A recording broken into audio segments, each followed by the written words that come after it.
बिस्मिल्लाहिर्रहमानिर्रहीम। अस्सलामुअलैकुम। Welcome to hopeless medicos. उम्मीद करती हूँ आप सब खैरियत से होंगे। लेक्चर को स्टार्ट करने से पहले चैनल को सब्सक्राइब कर दें और बेल आइकन को प्रेस कर दें ताकि कोई भी न्यू वीडियो अपलोड हो तो आपको उसका नोटिफिकेशन मिलता रहे, ठीक है। और हमने लास्ट लेक्चर में अगर बात करें तो जो टॉपिक डिस्कस किया था वो टाइप्स ऑफ एलर्जेंस थी, जिनमें हम इनहेलेंट एलर्जेंस को डिस्कस कर चुके हैं। इसके अलावा इंजेस्टेंट एलर्जेंस जो हम फूड स्टफ में प्रेजेंट होते हैं, इंजेक्टेंट एलर्जेंस जो आपके पास इंजेक्टेबल प्रेपरेशंस हैं, इंजेक्शंस हैं, ठीक है, वो आपके पास जो एलर्जी कोज करते हैं, हमने वो सारा देखा डिटेल में। और अगर आपको उसका लेक्चर चाहिए तो आप यहाँ पर जाके क्लिक कर सकते हैं, राइट पे जाके, ठीक है, आपको यहाँ से उसका लेक्चर मिल जाएगा। इन्फेस्टेंट नेक्स्ट हमारा जो टॉपिक है वो है इन्फेस्टेंट एलर्जन। इन्फेक्टेंट एलर्जेंस आपके पास क्या है, ये आपके पास इन्फेक्टेंट एलर्जेंस जो हैं ये आपके पास बैक्टीरियल मेटाबॉलिक वेस्ट जो होती है उसको हम कंसिडर करते हैं इन्फेक्टेंट एलर्जन के तौर पर, ठीक है। न्यूमरस लिविंग ऑर्गेनिज्म है जो कॉज करते हैं एलर्जी अपनी प्रोडक्ट से, जो वो रिलीज करते हैं during metabolism in human body. मैं एक बार रिपीट कर रही हूँ, जो बैक्टीरियल मेटाबॉलिक वेस्ट है उसको कंसिडर किया जाता है एज अ इन्फेक्टेंट एलर्जेंस। आपके पास न्यूमरस लिविंग ऑर्गेनिज्म है जो क्या कोज करते हैं, एलर्जी कोज करते हैं through the product they release during their metabolism in human body. अब आपके पास सोर्स और कोज क्या है, मैनी माइक्रो ऑर्गेनिज्म है और पैथोजेंस हैं आपके पास, जैसे बैक्टीरिया है, प्रोटोजोन्स हैं, मोल्ड्स हैं, हेलमिंथ्स हैं, जो क्या कोज करते हैं, रिस्पॉन्सिबल होते हैं आपकी बॉडी में क्रॉनिक इलनेस कोज करते हैं। इसके अलावा मेटाबॉलिक वेस्ट है जो आपके पास नेचर में, ठीक है, वो आपके पास सेंसिटाइज कर देती है किसी भी इंडिविजुअल को, और ये आपके पास मे और may not manifest recognisable symptoms. आपके पास रिकॉग्नाइजेबल सिम्टम इसमें अपेयर हो भी सकती हैं और नहीं भी अपेयर हो सकती। इसके अलावा क्रोनिक बैक्टीरियल इन्फेक्शन जो है ब्रोंक्यूल्स के, ये आपके पास जब भी आपके पास किसी भी बैक्टीरियल वेस्ट आप कांस्टेंट प्रेजेंस है बैक्टीरियल वेस्ट की, तो ये सेंसिटाइज कर देती है इंडिविजुअल को। फॉर एग्जांपल एक पर्सन है जो एक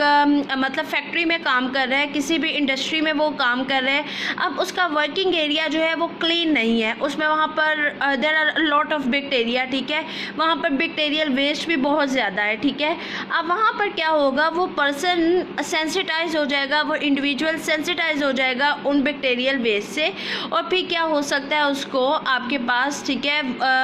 उसके पास इन्फेक्शन हो सकता है, उसको किसी भी टाइप की स्किन प्रॉब्लम हो सकती है, या उसको अदर प्रॉब्लम्स ब्रोंक्यूल्स का इशू हो सकता है, या किसी भी किस्म का कोई भी इशू फेस करना पड़ सकता है, ठीक है, उसको जो एलर्जी की तरफ ले जाए। एस्थमा भी हो सकता है, ये सारी सिम्टम्स हैं।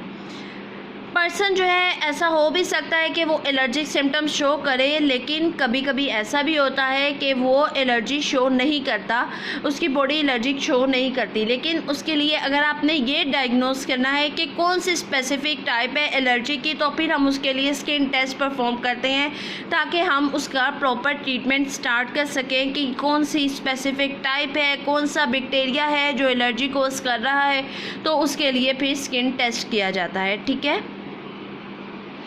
अगर हम इन्फेस्टेंट एलर्जेंस की बात करें तो ये सिमिलर है इन्फेक्टेंट की तरह, इन्फेक्टेंट एलर्जेंस की तरह, लेकिन इसमें आपके पास जो पैरासाइटिक ऑर्गेनिजम्स हैं ये सेंसिटाइज कर देते हैं ह्यूमन बॉडी को। जैसे इन्वेजन ऑफ हुकवर्म है, आपके पास टेप वर्म्स हैं, पिन वर्म्स हैं, थ्रेड वर्म है, डर्मेटोफाइट्स हैं, ये आपके पास क्या कोज करते हैं, एलर्जिक रिस्पॉन्स कोज करते हैं इन हाइपर सेंसिटिव इंडिविजुअल्स में।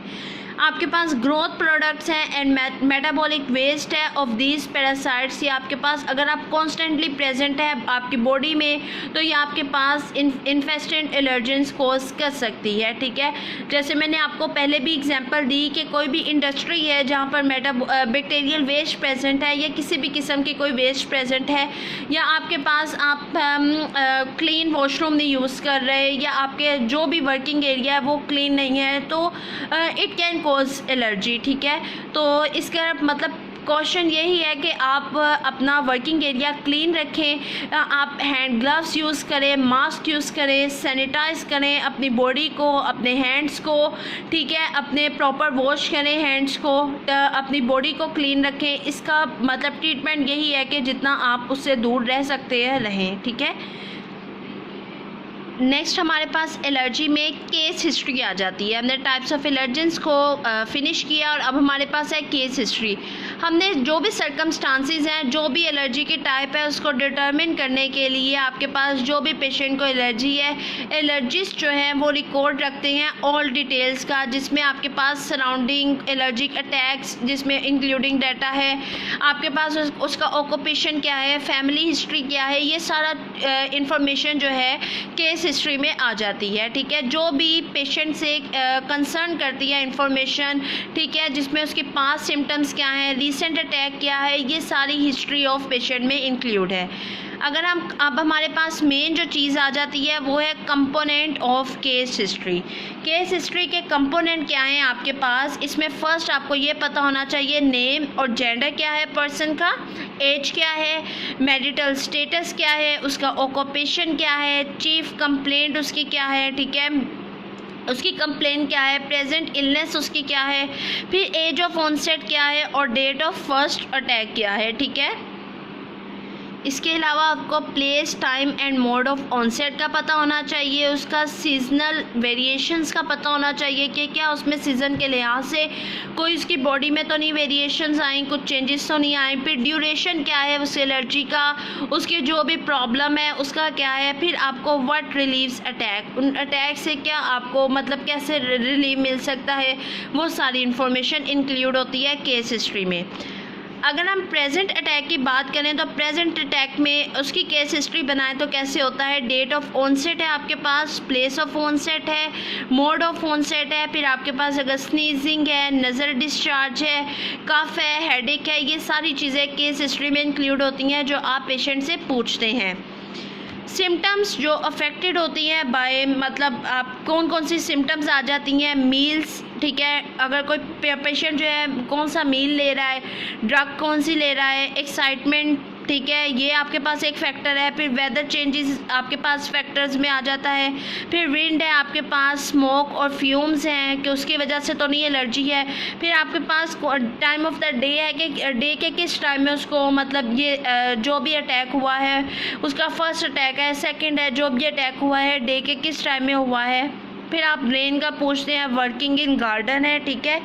फिर नेक्स्ट हमारे पास आता है ऑटोमोबाइल राइड्स आ जाती हैं, ठीक है, राइडिंग हॉर्स है, क्लीनिंग हाउस है, चेंज ऑफ द सीज़न है, चेंज ऑफ इन्वायरमेंट है, चेंज ऑफ ऑक्यूपेशन है, ये सारी चीज़ें आप पेशेंट से पूछते हैं कि फिर आप मतलब एक स्पेसिफिक केस की तरफ जाते हैं कि पेशेंट को ये वाली एलर्जी हो सकती है, ये प्रॉब्लम पेशेंट के साथ हो सकती है। ठीक है,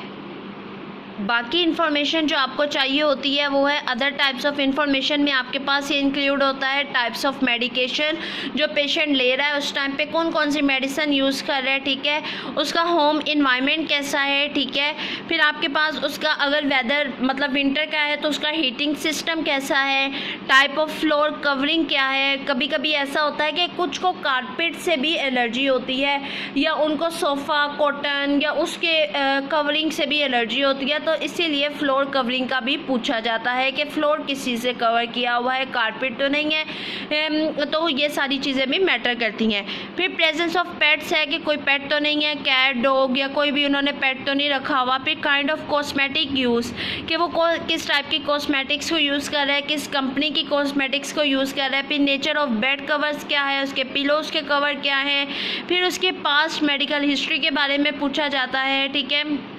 और उसके फिर पेरेंट्रल और जो उसकी मैटरनल जो आपके पास डिटेल्स हैं वो पूछी जाती हैं कि उसके पेरेंट्स में तो कोई एलर्जी सिम्टम नहीं है या उसके फैमिली में किसी को भी कोई एलर्जी सिम्टम तो नहीं है। ये सारी चीज़ें हैं जो केस हिस्ट्री में आ जाती हैं और आप इनको याद रखेंगे। आप इनको याद रखने का तरीका ये है कि आप इनको वन बाय वन जैसे एक प्रेस्क्रिप्शन बनाई जाती है उस प्रेस्क्रिप्शन को फॉलो करते हुए आप जो है डेट, एज, ठीक है, उसका जेंडर क्या है, ये सारी चीज़ें पूछें, फिर उसका मैरिटल स्टेटस पूछें, उसका ऑक्यूपेशन पूछें, फिर आप उसकी हिस्ट्री पूछें, पास्ट हिस्ट्री क्या है। ये सारी चीज़ें हैं जो मैटर करती हैं किसी भी आपको डायग्नोस करने के लिए, और चीज़ें जो उसका प्रॉब्लम है जो भी है उसको डायग्नोस करने के लिए आपको उसकी प्रॉपर केस हिस्ट्री पता होनी चाहिए, ठीक है, कि पेशेंट की हिस्ट्री क्या है। आई होप आप लोगों को लेक्चर पसंद आया होगा। So thank you so much, and don't forget to like, share and subscribe Hopeless Medicos. अगर आपका कोई भी क्वेश्चन है या आपकी कोई भी किसी किस्म की सजेशन है, then comment below. Thank you so much. अल्लाह हाफिज़.